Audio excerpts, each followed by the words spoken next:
Will democracy survive the next couple of years? And essentially we are the same. Can't have government choosing winners or losers. There are so many needs that Minnesota has. What people are saying they need right now. Access to Democracy is made possible in part by a donation from Firefly Credit Union. Firefly is the new name of U.S. Federal Credit Union, which has proudly served the financial needs of the greater Twin Cities community since 1925. At Firefly, we guide our members forward and give them the power to chase dreams by delivering the financial solutions they need to get ahead. From checking accounts to mortgages, we'll light the way. We are Firefly Credit Union, and this is life illuminated. And Dr. Charles Crutchfield of award-winning Crutchfield Dermatology in Eagan. Acknowledged as one of the nation's best physicians, a Minnesota native who trained at the Mayo Clinic, Dr. Crutchfield personally treats all patients and states that experience counts and quality matters. Crutchfield Dermatology, look good, feel great, with beautiful skin.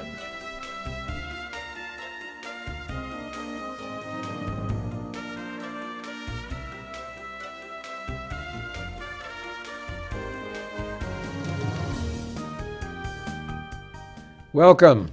Access to Democracy returns, and we have a guest who's been here before, but he's definitely a new guest. And that's because it's Chief Roger New of the Eagan Police Department, newly appointed several months ago to succeed Jim McDonald, who retired. And welcome, Roger. Thank you, Alan. Thank you. We were just talking before we went on air about the fact of the time you pulled me over on Wilderness Run years ago. So Yes. we have a history. Yes, we do. Yeah. And but I walked away from that without a ticket, and so it's been. Yes. Yes. So. And now I'm a graduate of the Citizens Academy, and did very well on the range, by the way. So. Well, that's what I hear. Yeah. So. Anyway, welcome here. Now, you are probably the first police chief in Eagan history for whom they are building a whole new headquarters. Is that a fair statement? Yeah. Well, no, I'm not going to say it as a fair statement. I'm probably the third chief that they're building a new home. Our old police station, our very first chief, Martin Delorier, moved into the first police department. And then Pat had the benefits of moving in our current building. Pat Gagan? Yes. And he moved into our current building in 1995.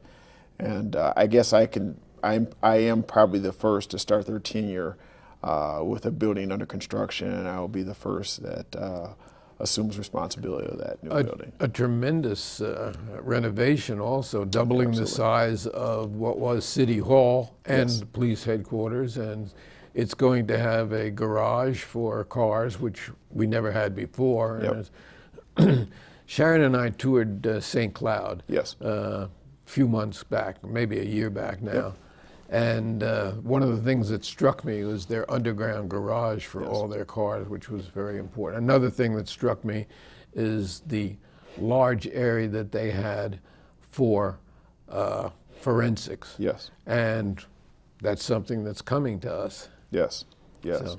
You know, that will be the great part about our renovation. In 1995, when we remodeled our current building, or constructed it, I'm sorry, it was not set up for technology and the advancements with forensics, especially computer forensics. And those things will be addressed in our new building. As we went through the process, our staff identified almost 33 items of areas of concerns or needs in our building.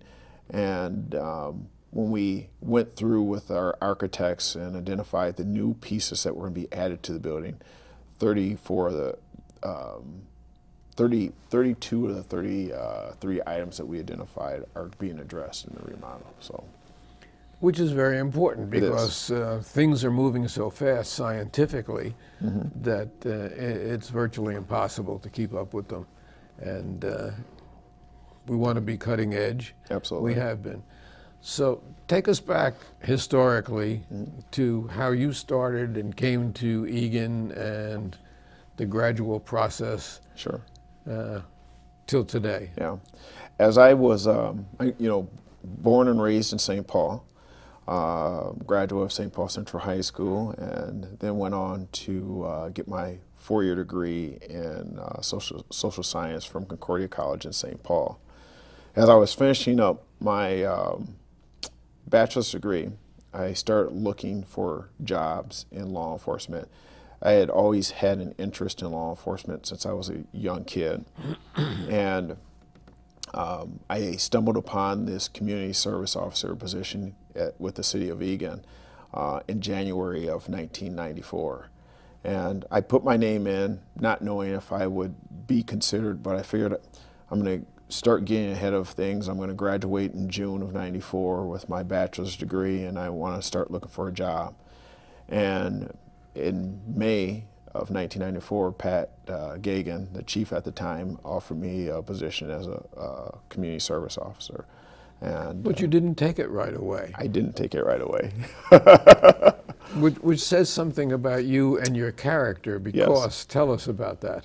Well, on that same day that Chief Gagan offered me the position, earlier that morning, I had another interview with Ramsey County Social Services to be a social worker. And at that interview, I was offered a job as a social worker. And I knew in the back of my, I knew in my heart what I wanted to do, which was work in law enforcement. And I told the lady at the time that was interviewing me, I told her, can I get back to you because I have this other opportunity? And she wanted me to tell her more, and I explained to her that I had always had an interest in law enforcement. I had the interview with Chief Gagan later that afternoon, and not knowing what the outcome of that interview would be, I didn't want to turn this position down. And she allowed me to leave, and she said, you just need to do me one favor.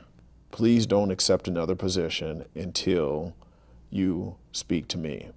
And I didn't know what that meant. She had already made me the job offer for the social worker This position. is like 2 in 1 day. 2 in 1 day. But, and Chief Gagan says that was so indicative of your character that you wouldn't say yes to something that you had wanted all your life until you cleared it with St. Paul Social Services and told them, no, you're going to take the police job. Yes, I always hold to my word, and I told that lady, and I made a promise to her that I wouldn't accept another position until I spoke to her.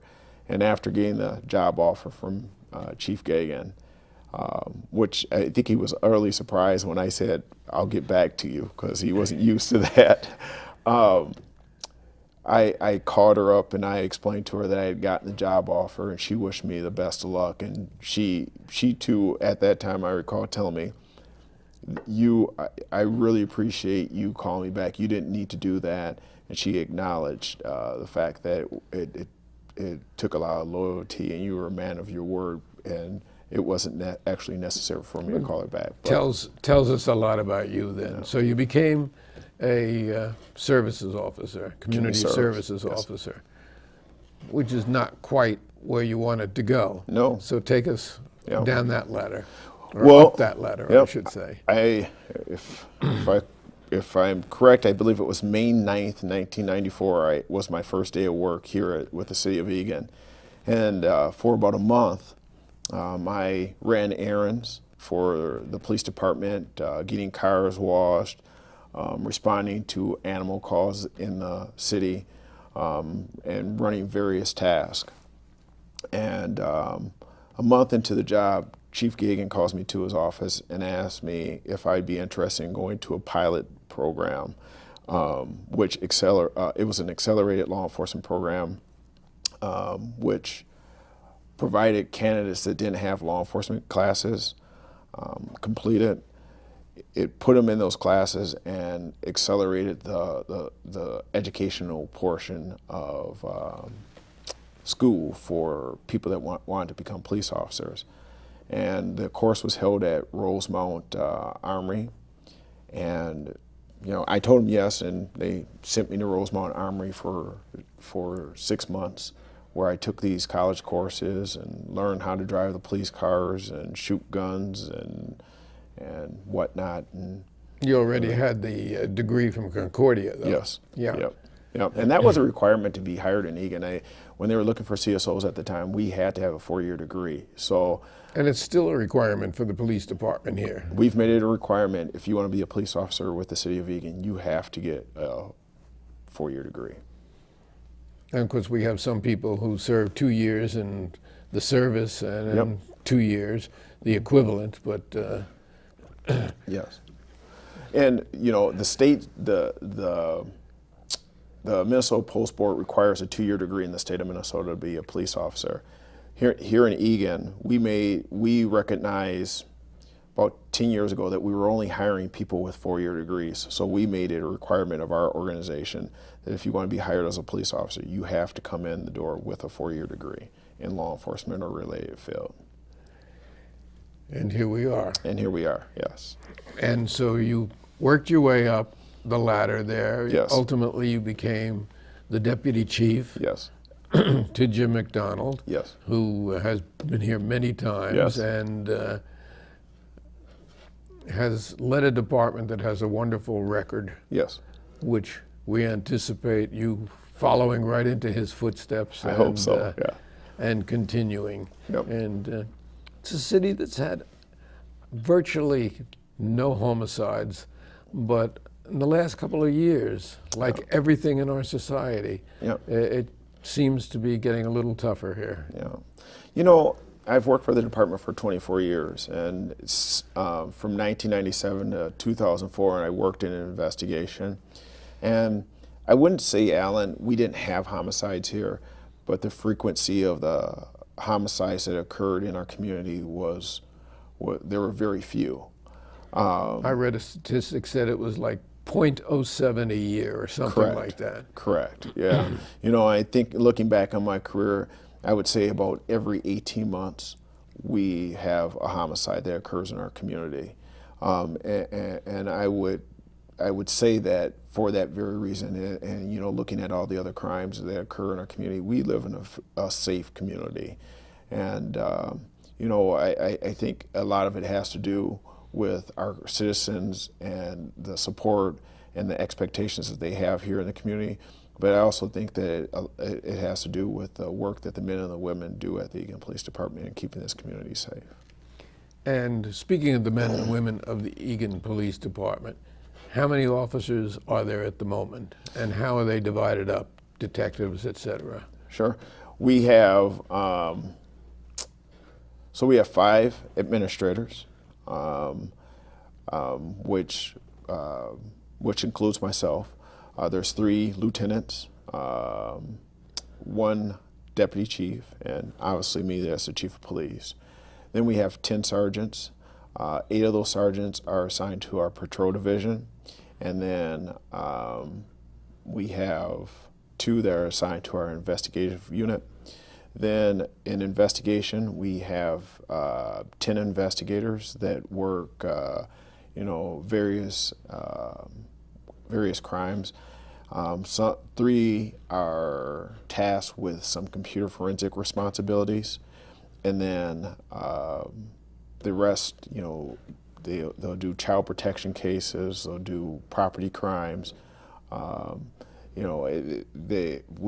one of the things that we tell our investigators, we expect all of them to, whatever comes to the door, to be well versed in what the laws are and manage those investigative cases that come forward. I will say, with regards to investigations, one of the things that we are finding, though, in my 24 years as being a police officer, the cases that we're working are far more complex than when I started back in 1994, and a lot of that has to do with technology. The remaining sworn staff is assigned to our patrol unit. And is it safe to say that we're going to be adding some officers in the not too distant future? Well, we our city council was very kind to the police department in 2000. 2018 and 2019. Over that 2-year period, they approved 5 additional police officers, which took our sworn staff from 70 sworn to 75. And you know, one of the things that we'll do is we'll continue to analyze what our needs are and evaluate if we have the right people in the right places before we make a request of our city council for additional officers. But as I mentioned before, the complexity of the cases, the volume of infrastructure that's coming to our community, it is making it challenging. But you know, before making that ask, one of the things that it's important to do is evaluate: do you have the right people in the right places, and what type of programs what programs do we have that, you know, do they continue to make sense? And if they don't, maybe we need to readjust and put people in other places. Well, it's also a changing Eagan. Totally. For yes. instance, tonight there are going to be 6,000 people Yeah. at a high school football game in a Vikings stadium. Well, Yes. we didn't have a Vikings stadium here last year. We didn't have the Vikings here. We didn't have all their practice facilities and all the adjunct things that go along with it. Correct. So Yeah. obviously that puts a pressure on the department, Yep. at least to, I don't know, staff it or have people available for it. Yes. We have an outlet mall, which we didn't have a few years ago. And when I rode with the Citizens Academy a couple years back, we had 3 calls in one night to the outlet Yes. mall. And we weren't the only ones. There were others. So Correct. these are added stresses on the department. They are, yeah, and I won't deny that. You know, we have a convention center that's coming to our community. There's other portions of the city that are redeveloping. You have new apartment complexes that are coming into our community. So, you know, the changing face of our city is continuing. And it does create some strains for the police department, but that's where it goes back again. It goes back to us as administrators at the police department to continue to evaluate, are the programs that we did 10, 15, 20 years ago, do they still continue to make sense to do them today? And if they do, then it's at that point we need to make that ask to the city council for additional staffing. And you know, I can say that that's something that we constantly do is evaluate, you know, our staffing levels, our crime rate, you know, where the crimes are occurring, where are our needs at, and you know, if we need to shift, we will certainly shift our staff around to address the issues that we have. We've also had a large increase in senior citizen housing. And senior citizen housing, Yeah. by and of itself, means undoubtedly more emergency calls. Yep. And where there's an emergency call and there's an ambulance, there's a police car. Correct. So that had to increase, certainly, the burden on the department also. Yep, and you know, some of that burden has shifted to the fire department. The fire department's motto is changing from a volunteer model to more of a full-time model in the coming years. I know that Chief Scott has really worked with the City Council to address some of his staffing concerns that he has. So that's taken away some of the strain for the police department.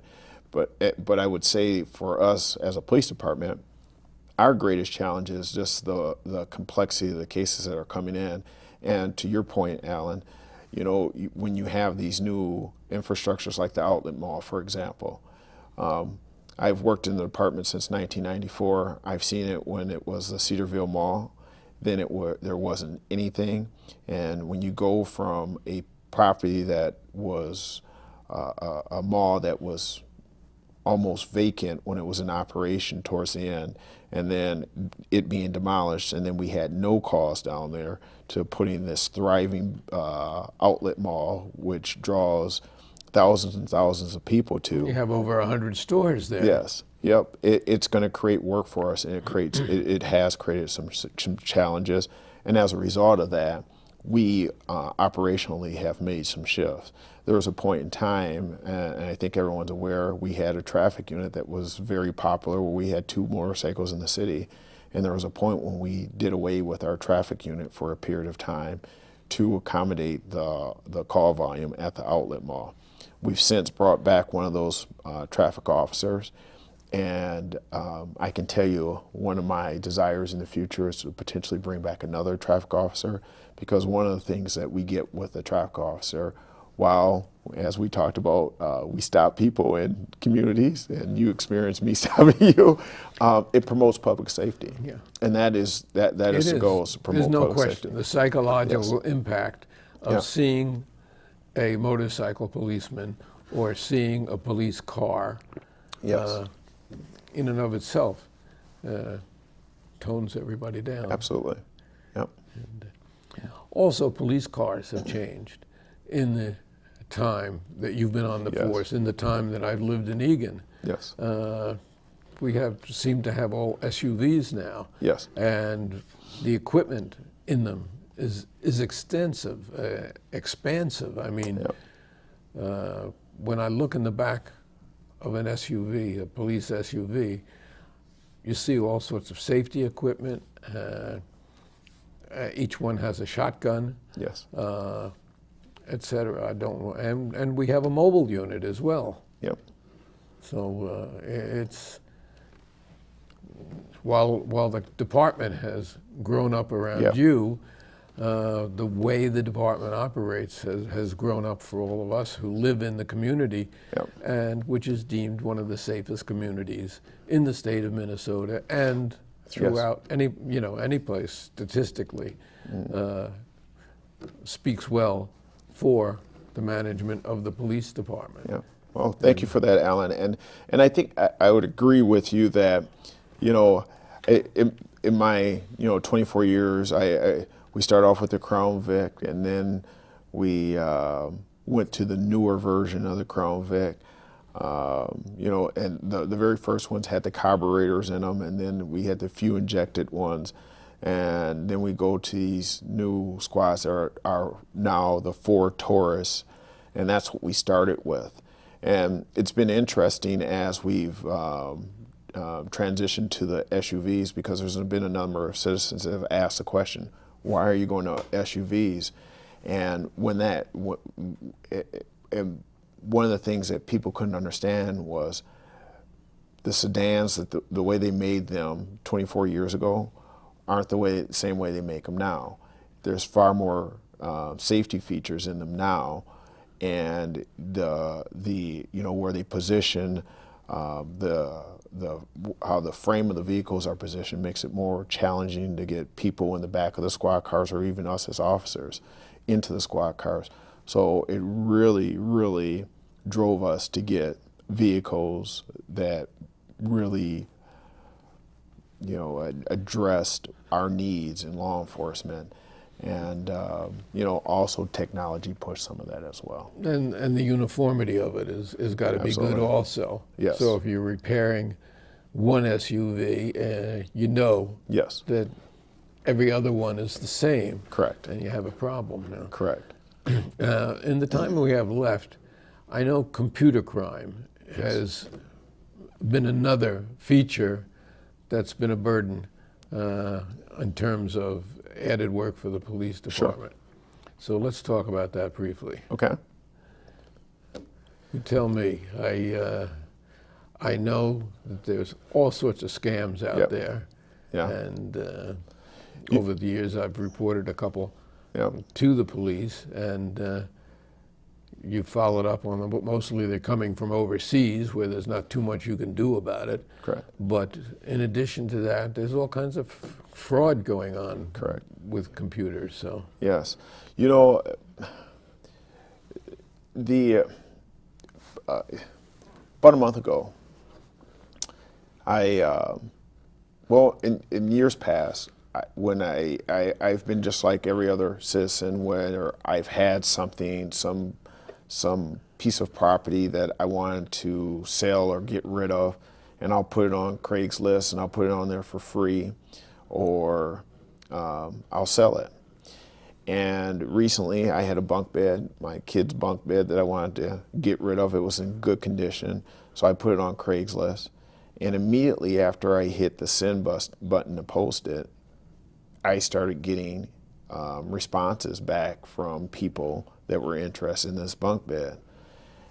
The way it worked was they explained, we'll give you $50 more than we offered you.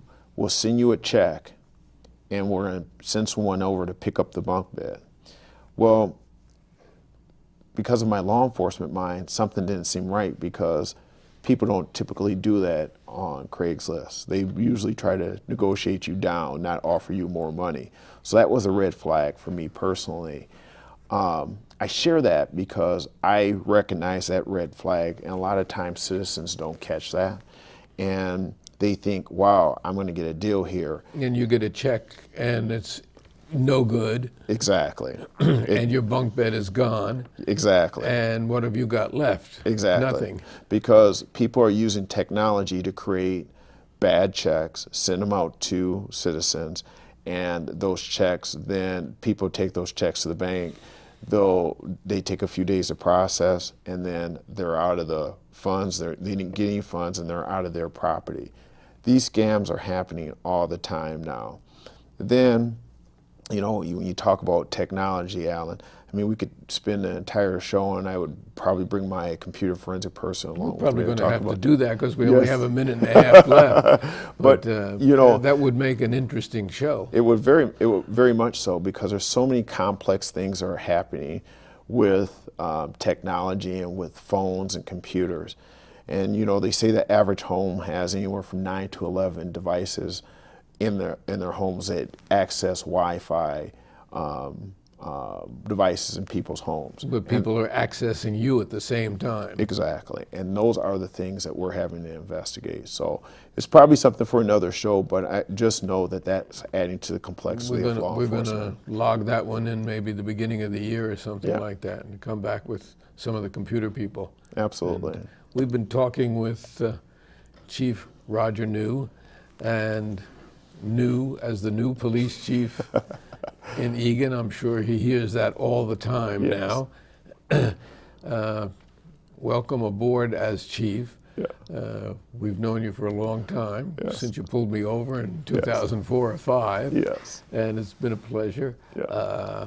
We'll look forward to having you back here again. Yes. And continuing this. Yes, thank you very much. So much. I appreciate you having me. No, it's our pleasure. Yes. Yes. So.